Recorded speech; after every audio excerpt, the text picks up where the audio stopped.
Magandang araw, ako nga pala si Isaac Rodas. At ngayon naman tatalakayin natin ang katotohanan o opinion. Sa pang-araw-araw nating pamumuhay, mahalaga na maunawaan ang pagkakaiba ng katotohanan at opinyon. Ang kaalaman na ito ay hindi lamang tumutulong sa atin sa pagbuo ng matalinong desisyon, kundi pati na rin sa pag-unawa sa iba't ibang pananaw at impormasyon na ating natatanggap. Ang pag-unawa sa pagkakaiba ng katotohanan at opinyon ay mahalaga sa pagsusuri ng impormasyon, paggawa ng desisyon, at paggalang sa iba't ibang pananaw.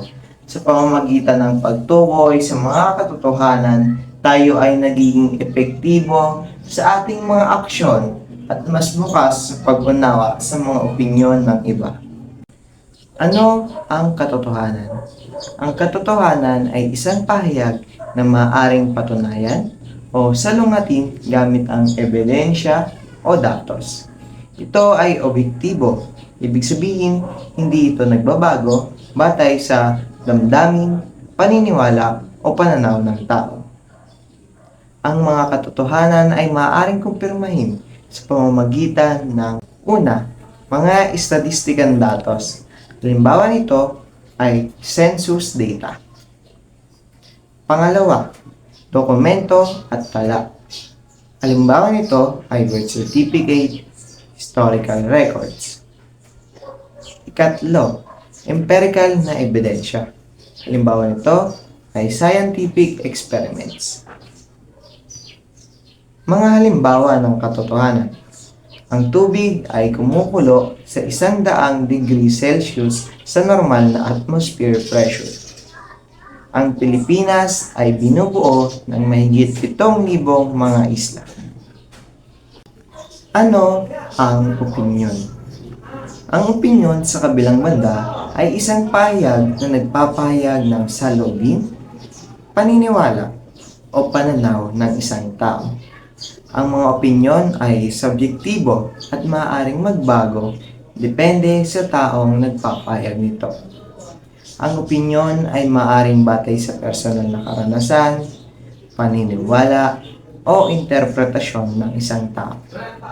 Halimbawa ng opinyon, ang tubig sa probinsya ay mas masarap kaysa sa tubig sa lungsod.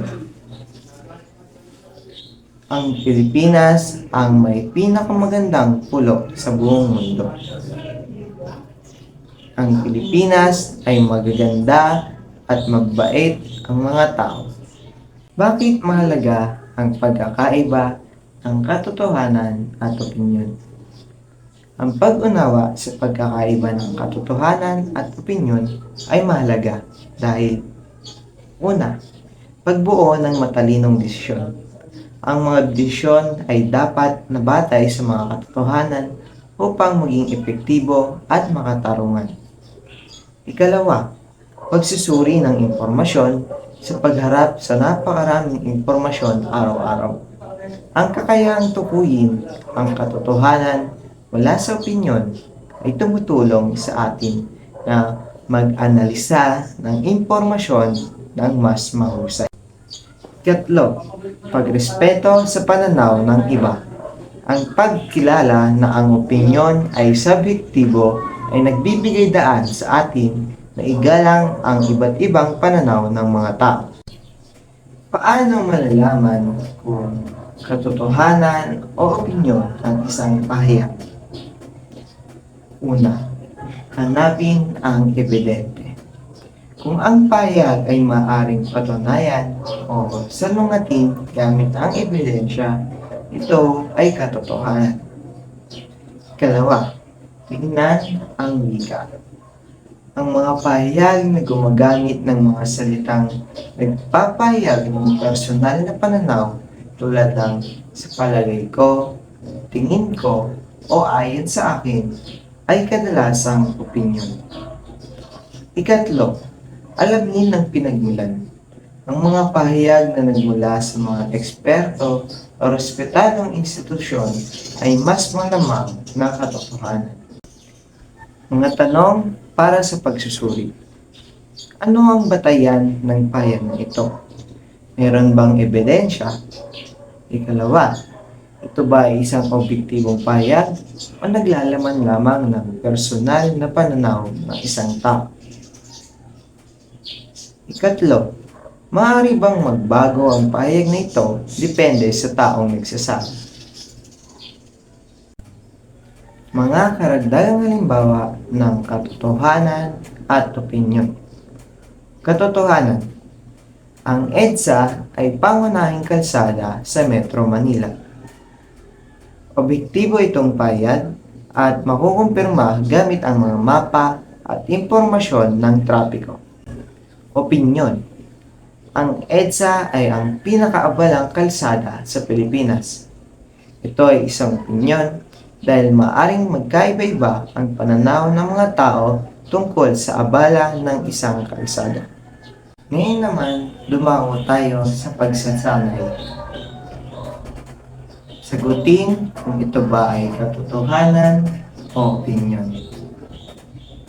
Una, ang araw ay sumisikat sa silangan at bumababa sa kanluran. Kung ang sagot mo ay katotohanan, tama. Dahil makita ang pagsikat ng araw sa daong silangan at mapapatunayan ito ng mga estadistikang datos.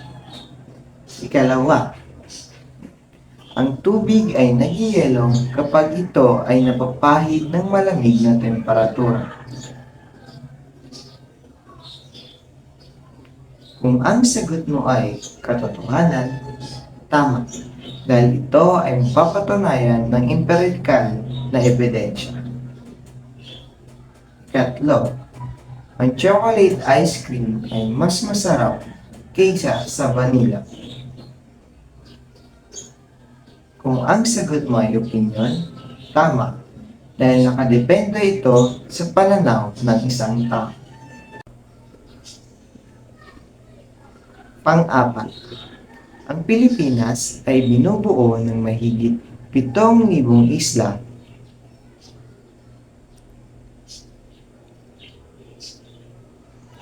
Kung ang sagot mo ay katotohanan, tama. Dahil makikita sa geographical na mapa ng Pilipinas na ito ay mapatayan ng mga dokumento at tala. Panglima, si Spider-Man ay ang pinakamahusay na superhero sa lahat.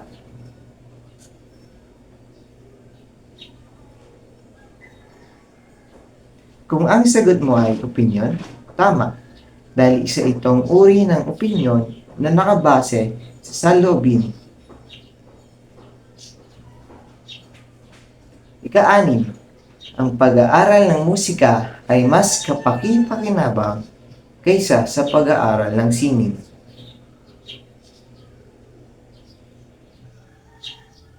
Kung ang sagot mo ay opinyon, tama, dahil isa itong uri ng paniniwala. Ikapito, ang 2 plus 2 ay katumbas ng 4. Kung ang sagot mo ay katotohanan, tama, dahil ito ay mapapatunayan sa pamamagitan ng empirikal na ebidensya. Ikawalo, ang Venus ay ang pinakamataas na planeta sa solar system. Kung ang sagot mo ay katotohanan, tama, dahil ito ay mapapatunayan ng empirikal na ebidensya. Siyam, ang pizza ay dapat kainin ng may kasamang pinya. Kung ang sagot mo ay opinyon, tama, dahil ito ay saloobin o pananaw ng isang tao. 10. Ang Pilipinas ay pinakamagandang bansa sa buong mundo. Kung ang sagot mo ay opinyon, tama, dahil ito ay saloobin ng isang tao. Ngayon naman, lumako tayo sa konklusyon. Ang pag-unawa sa pagkakaiba ng katotohanan at opinyon ay mahalaga sa pagsusuri ng impormasyon, paggawa ng desisyon, at paggalang sa iba't ibang pananaw. pamamagitan ng pagtukoy sa mga katotohanan, tayo ay nagiging mas epektibo sa ating mga aksyon at mas bukas sa pag-unawa sa mga opinyon ng iba. Yun lamang sa aking talakayan. Sana ay marami kayong natutunan.